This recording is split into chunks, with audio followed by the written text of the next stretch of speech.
وأحسن منك لم تر قط عيني وأجمل منك لم تلد النساء خلقت مبرأ من كل عيب خلقت مبرأ من كل عيب كأنك قد خلقت كما تشاء كتاب أنزلناه إليك مبارك ليدبروا آياته وليتذكر أولو الألباب. یہ کتاب برکت والی ہے جسے ہم نے آپ کی طرف نازل فرمایا ہے تاکہ دانش مند لوگ اس کی آیتوں میں غور و فکر کریں اور نصیحت حاصل کریں. اللہم صلی علی سیدنا محمد وعلی آل سیدنا محمد بعدد کل ذرۃ مئۃ الف الف مرۃ. سامعین و ناظرین کرام، السلام علیکم ورحمۃ اللہ وبرکاتہ. سامعین کرام، سورہ نوح آیت نمبر 18 سے 20 تک. آج کا موضوع، کیا ہم اللہ تعالیٰ کو مقصد حیات بنانے کے لیے تیار ہیں؟ اس کے ساتھ سامنے آج کے سبق کا آغاز کرتے ہیں. سب سے پہلے گزشتہ سبق کا اعادہ ہوگا. أَلَمْ تَرَوْا كَيْفَ خَلَقَ اللَّهُ سَبْعَ سَمَاوَاتٍ طِبَاقًا.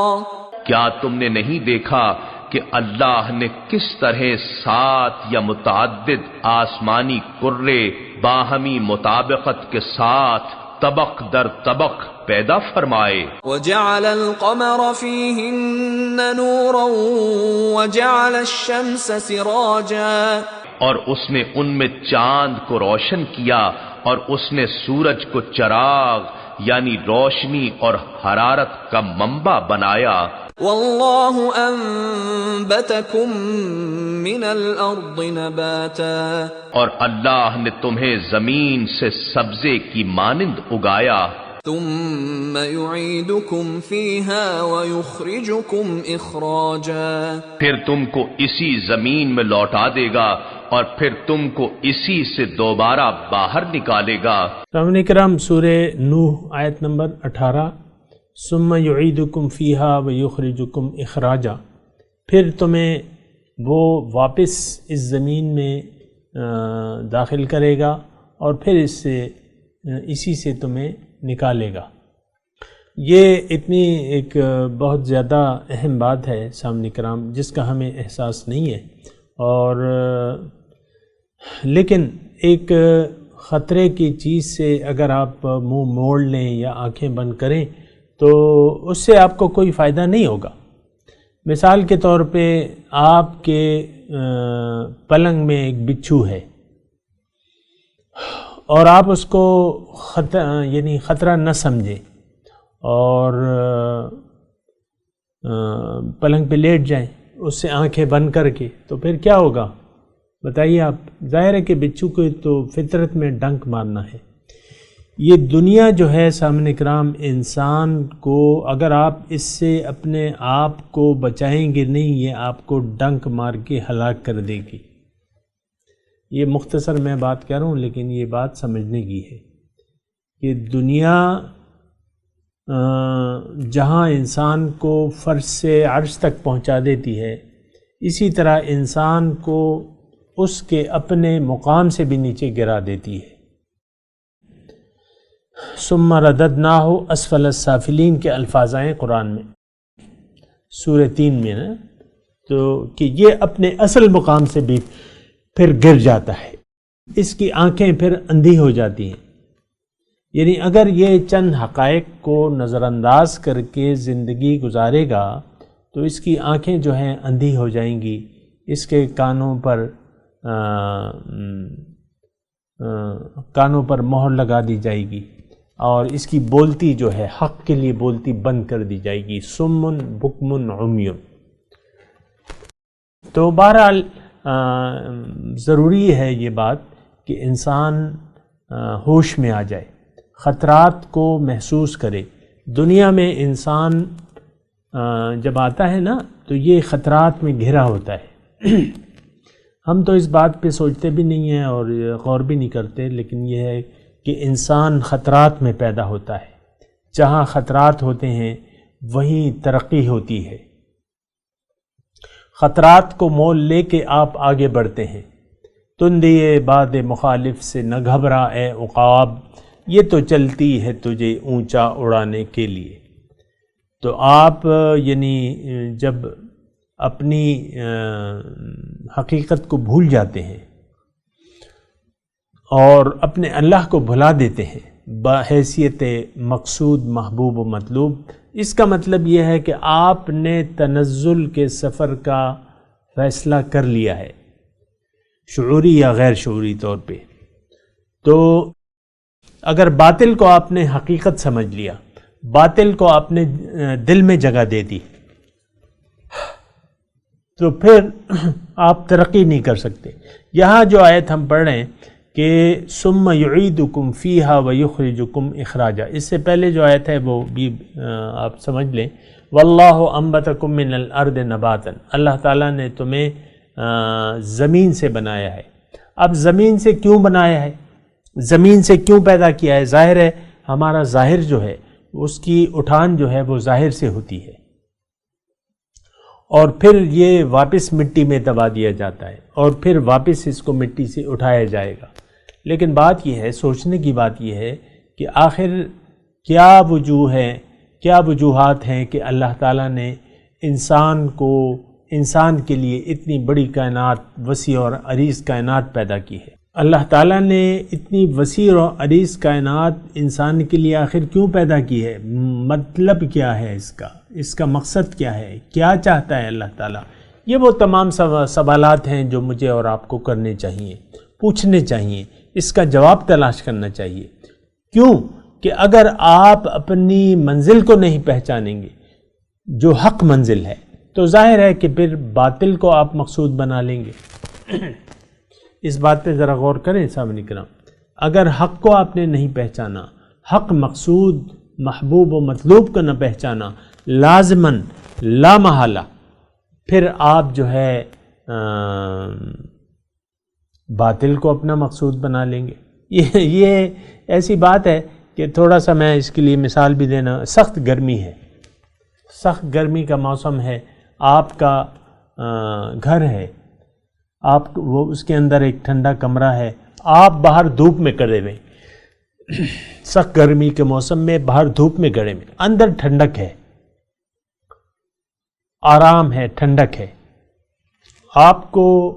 لیکن اگر آپ کو نہیں معلوم یا آپ معلوم نہیں کرنا چاہتے کہ بھئی گرمی سے بچنے کا ایک ہی ذریعہ ہے کہ وہ آپ ٹھنڈے کمرے میں داخل ہو جائیں، اگر آپ جہالت سے کام لیتے ہیں، اگر آپ بے خبر ہیں، اگر آپ کو معلوم نہیں ہے، یہ میں مثال کے طور پہ عرض کر رہا ہوں، یا پھر کوئی آپ کو بتائے تو آپ اپنی کان بند کر لیتے ہیں کہ بھئی تم ٹھنڈے کمرے میں چلے جاؤ، جب وہ یہ بات کہنے لگتا ہے تو آپ اپنی آنکھیں بھی بند کر لیتے ہیں، اپنے کان بھی بند کر لیتے ہیں، اور تو اس کا کیا نتیجہ ہوگا کہ اس سڑی ہوئی گرمی میں آپ کھڑے رہیں گے۔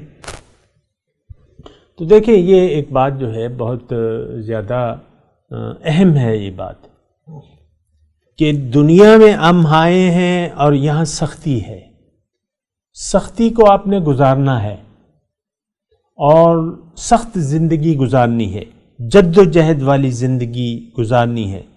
لیکن اگر آپ وہ نہیں گزارنا چاہتے، محنت نہیں کرنا چاہتے، منزل کو آپ نہیں پہچاننا چاہتے، اور یہ بھی یا بات کر دوں سامنے کرام کہ اگر آپ نے اپنے اللہ کو پہچان لیا، آپ اپنے رب کو اپنے آپ کو پہچان لیا، تو آپ اپنے رب کو پہچان جائیں گے، اور اگر آپ اپنے رب کو پہچان لیا آپ نے کہ وہی میرا مقصود ہے، تو آپ رب کے راستے پر چل پڑیں گے۔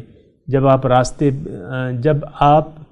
اللہ کے راستے پر چل پڑیں گے حضور صلی اللہ علیہ وسلم کے اسوہ حسنہ کے مطابق، تو پھر آپ ایک رحمتوں کی دائرے میں داخل ہو جائیں گے۔ اگر آپ ایسا کریں گے جیسے کہ میں نے کہا تو آپ اللہ تعالیٰ کی رحمتوں کے دائرے میں آ جائیں گے، اللہ تعالیٰ کے فیوز و برکات، سکون، اطمینان اور چین کی زندگی آپ کو نصیب ہو جائے گی۔ لیکن اگر آپ ایسا نہیں کرتے، غافل رہنا چاہتے ہیں، تو پھر لامحالہ پھر آپ کو یہ یعنی نقصان کا سامنا کرنا پڑے گا، آپ رحمت کے دائرے میں نہیں داخل ہو سکتے۔ یہ میں نے ایک تھوڑی سی آپ کو مثال بیان کی ہے۔ یہ جو آج کی آیت میں پڑھ رہا ہوں، ثم یعیدکم فیہا ویخرجکم اخراجا، پھر اللہ تعالیٰ تمہیں اس میں واپس ڈالے گا، زمین سے نکلے ہو، زمین میں واپس جاؤ گے اور زمین سے دوبارہ تمہیں اٹھائے گا۔ وَيُخْرِجُكُمْ اخراجہ پہ تھوڑی سی میں بات کرنا چاہتا ہوں کہ اس میں سے دوبارہ تمہیں باہر نکال، یعنی دوبارہ تمہیں زندہ کرے گا اللہ تعالیٰ، دوبارہ ایک زندگی دے گا، لیکن وہ زندگی پائیدار ہوگی، اس میں پھر موت نہیں ہوگی۔ اس وقت تم آرزو تو کرو گے کہ یا لیتنی کنت ترابا، کاش میں مٹی ہوتا، اور یا لیتہا کانت القاضیہ، موت بس وہ جو تھی بس وہی ہوتی۔ اور یا آپ یہ آرزو کرو گے کہ رب ارجعونی، اے اللہ تعالیٰ مجھے واپس بھجوا دے، جو محنت کی جگہ ہے، جو کام کی جگہ ہے، لعلی اعمل صالحا، تاکہ میں نیک عمل کروں، لیکن یہ تمام مواقع آپ کھو دیں گے۔ آج بڑی بے دردی، بڑی غفلت سے ہم اللہ تعالیٰ کی دی ہوئی نعمتوں کو ضائع کر رہے ہیں، اور سب سے قیمتی جو زندگی ہے، جو اصلاح احوال کے لیے ہے، جو آپ کی ترقی کے لیے ہے، جو آپ کی معراج کے لیے ہے، آپ اس سے وہ کام نہیں لے رہے کہ آپ اپنی معراج تک پہنچ جائیں، آپ اللہ تعالیٰ کی رحمتوں کے دائرے میں داخل ہو جائیں۔ آپ اس کو جھوٹا سمجھتے ہیں، آپ دنیا کو سچا سمجھتے ہیں، آپ نے جھوٹ کو سچ سمجھ لیا ہے، اور جھوٹ کے لیے آپ زندگی گزار رہے ہیں۔ دنیا کیا ہے؟ جھوٹ ہے ایک، اس سے آپ نے کچھ حاصل وصول نہیں کر سکتے۔ آپ چاہے آپ جتنے بھی مالدار ہو جائیں اور دنیا کے مالک ہو جائیں، لیکن آپ اس سے کچھ لے جا نہیں سکتے، اس میں سے کچھ آپ کا نہیں ہو سکتا۔ لیکن وہ جھوٹ کو آپ نے سچ سمجھ لیا ہے۔ تو اب یہ ہے کہ پھر جب آپ نے جھوٹ کو سچ سمجھ لیا ہے اور سچ کو آپ نے جھوٹ سمجھ لیا ہے، یہ بڑے میں آپ کو نپے تولے الفاظ کہہ رہا ہوں۔ سچ کیا ہے؟ قرآن ہے، سچ اللہ ہے، اللہ کا فرمان سچ ہے، اللہ کی دعوت سچ ہے، رسول کی دعوت سچ ہے، رسول کا راستہ سچا ہے۔ ان سب کو ہم جھوٹا سمجھتے ہیں معاذ اللہ۔ تو اس کا مطلب کیا ہے؟ اس کا مطلب یہی ہے کہ آپ اپنی یعنی پاؤں پر کلہاڑی مار رہے ہیں۔ اگر آپ ایسا کر رہے ہیں تو آپ اپنا نقصان کر رہے ہیں۔ تو نقصان اگر آپ ایسا کریں گے، یعنی آپ اپنا اگر نقصان کریں گے، تو پھر یہ ہے کہ آپ کو سکون اور چین نہیں ملے گا۔ یہ بات میں آپ کو واضح طور پہ کہہ رہا ہوں۔ واللہ انبتکم من الارض نباتا ثم یعیدکم فیہا ویخرجکم اخراجا۔ بہرحال یہ سارے مضمون جو ہیں سوچنے اور سمجھنے کے ہیں۔ یہ قوم نوح کے لیے نہیں ہیں، یہ ہمارے لیے ہیں، آج ہمارے لیے ہیں۔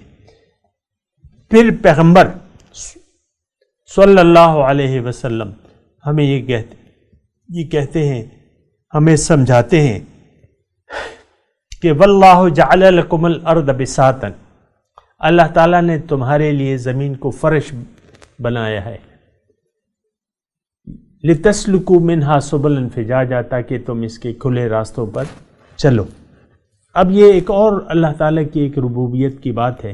زمین کو اللہ تعالیٰ نے ہمارے لیے فرش کی مانند بنا دیا ہے، یعنی اس میں چلنا پھرنا رہنا یہ ہمارے لیے آسان کر دیا ہے۔ اب یہ تمام دلائل ہیں، اس سے ہم فائدہ اٹھا سکتے ہیں۔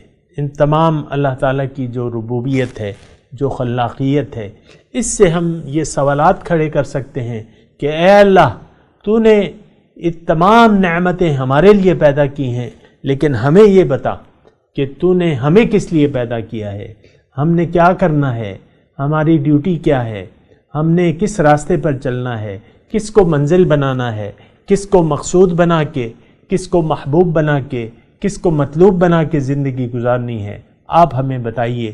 تو جب ہم رب سے رجوع کرتے ہیں، رب کی طرف پلٹتے ہیں، رب کی طرف رجوع کرتے ہیں، تو آپ جو ہیں پھر آپ کو پھر جواب ملتا ہے قرآن سے۔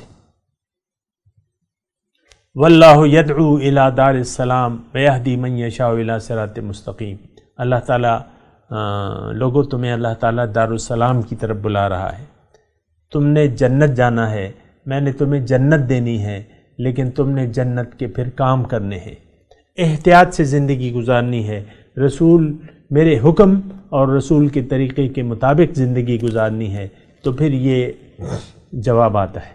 بہرحال یہاں تک یہ مضمون ہو گیا۔ اب نوح علیہ السلام رپورٹ پیش کرتے ہیں کہ جو ہر پیغمبر اپنی رپورٹ اللہ تعالیٰ کو پیش کرتا ہے، حضور صلی اللہ علیہ وسلم قال ربکم بالحق،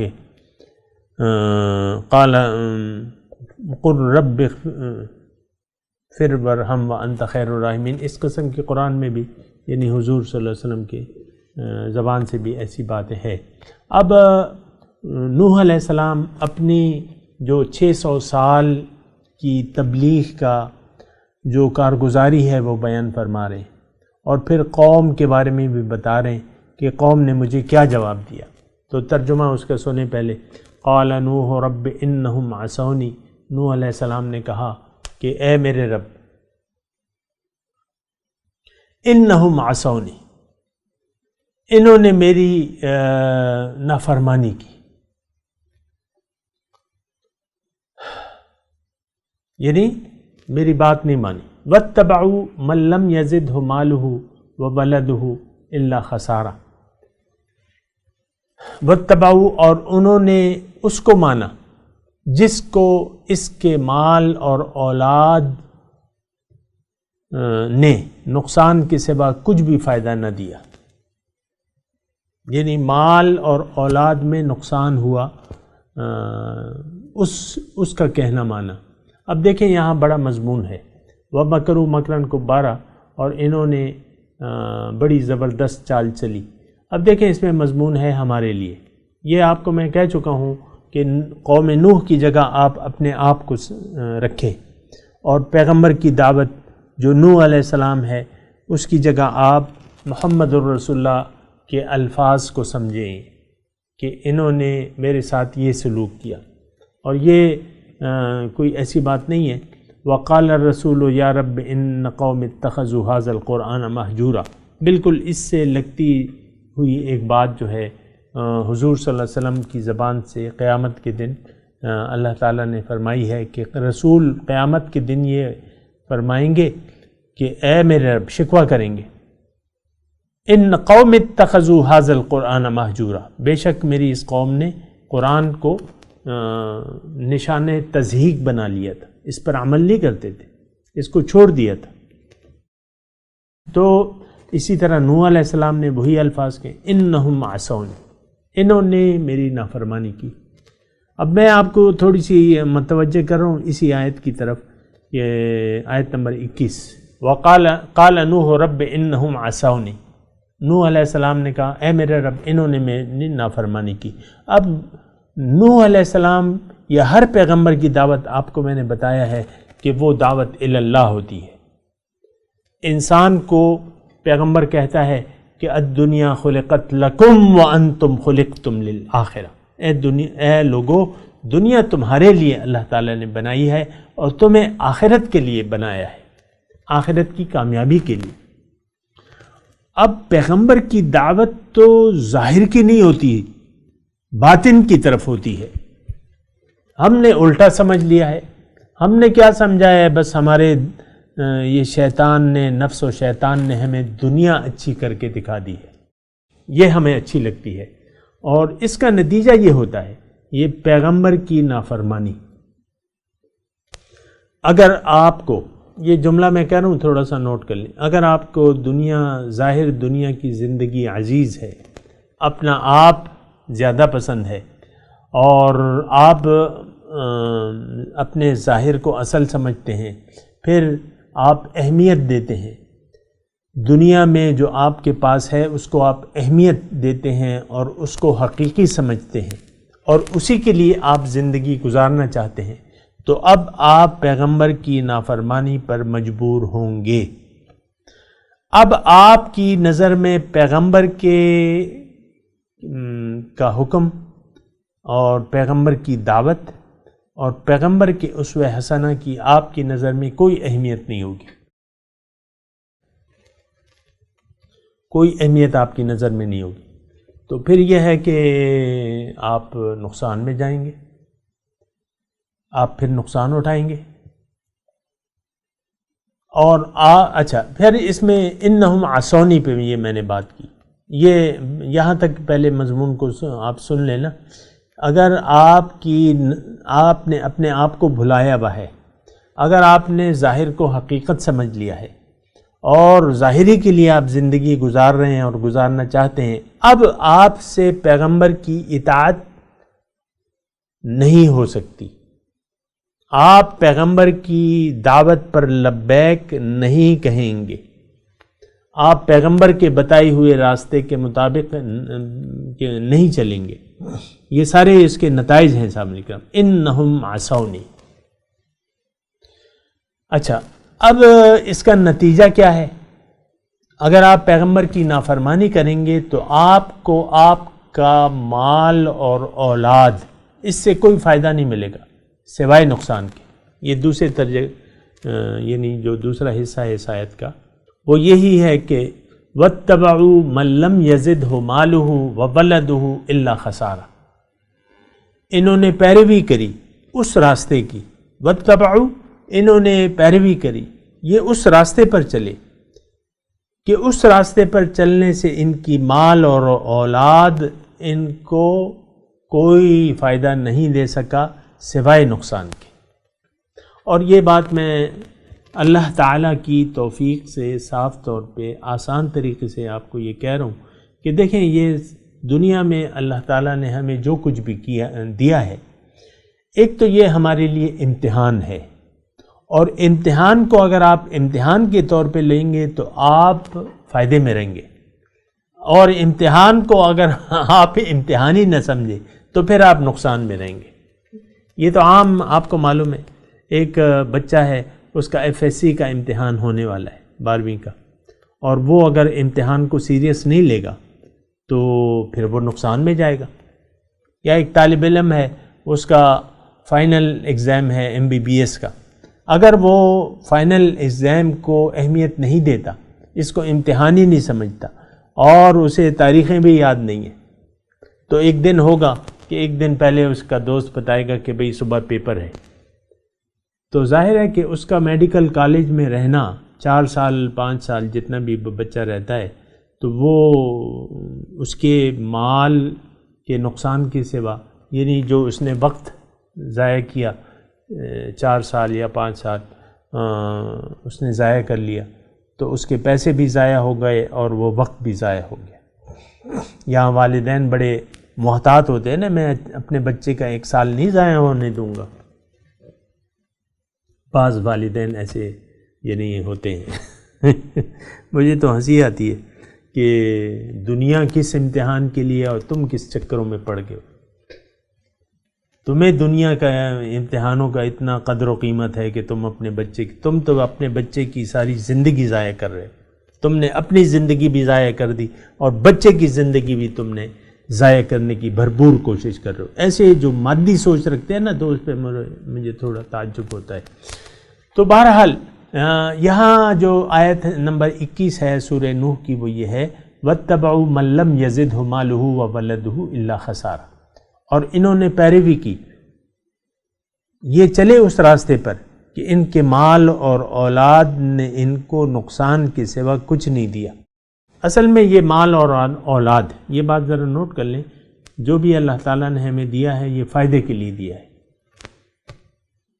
یہ دنیا میں جو اللہ تعالیٰ نے ہمیں بھجوایا ہے فائدے کے لیے بھجوایا ہے۔ پھر جو دنیا کی مال و متاع ہے، جو مال اور اولاد ہے، اور جو کچھ بھی ہے ہمارے پاس، ہماری ذاتی پوزیشن ہے اور مال اور اولاد ہے، جو کچھ بھی ہے یہ ہمیں فائدے کے لیے دیا ہے کہ آپ اس کو جاہدوا فی سبیل اللہ باموالکم وانفسکم، اللہ کی راہ میں جہاد کرو اپنی مال و جان کے ساتھ، ذالکم خیر لکم ان کنتم تعلمون، یہ بہتر ہے تمہارے لیے اگر یہ فائدے کا سودا ہے۔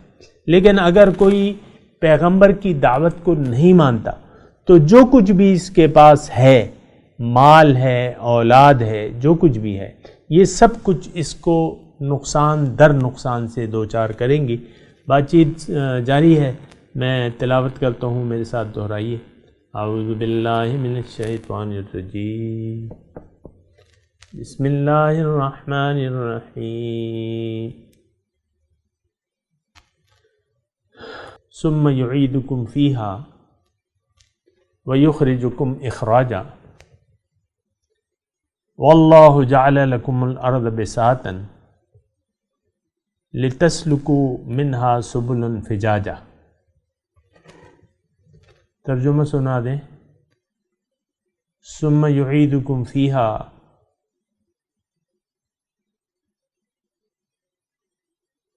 تمہیں پھر اس زمین میں واپس کرے گا وہ، وَيُخْرِجُكُمْ اخراجا، اور تمہیں پھر اس سے دوبارہ نکالے گا۔ وَاللَّهُ جَعَلَ لَكُمُ الْأَرْضَ بِسَاطًا، اور اللہ ہی نے تمہارے لیے زمین کو فرش بنایا، لِتَسْلُكُوا مِنْهَا سُبُلًا فِجَاجًا، تاکہ تم اس کے کھلے راستوں میں چلو۔ اب ان آیت کی تلاوت اور ترجمہ۔ ثم يعيدكم فيها ويخرجكم إخراجا Then he will return you into it and will bring you out again. والله جعل لكم الأرض بساطا And God made the earth a spread for you, لتسلكوا منها سبلا فجاجا that you may travel its diverse roads. اس کے ساتھ ہی آج کے درس کا وقت اختتام کو پہنچا۔ انشاءاللہ اگلے درس میں ملاقات ہوگی۔ وآخر دعوانا ان الحمدللہ رب العالمین، والسلام علیکم ورحمۃ اللہ وبرکاتہ۔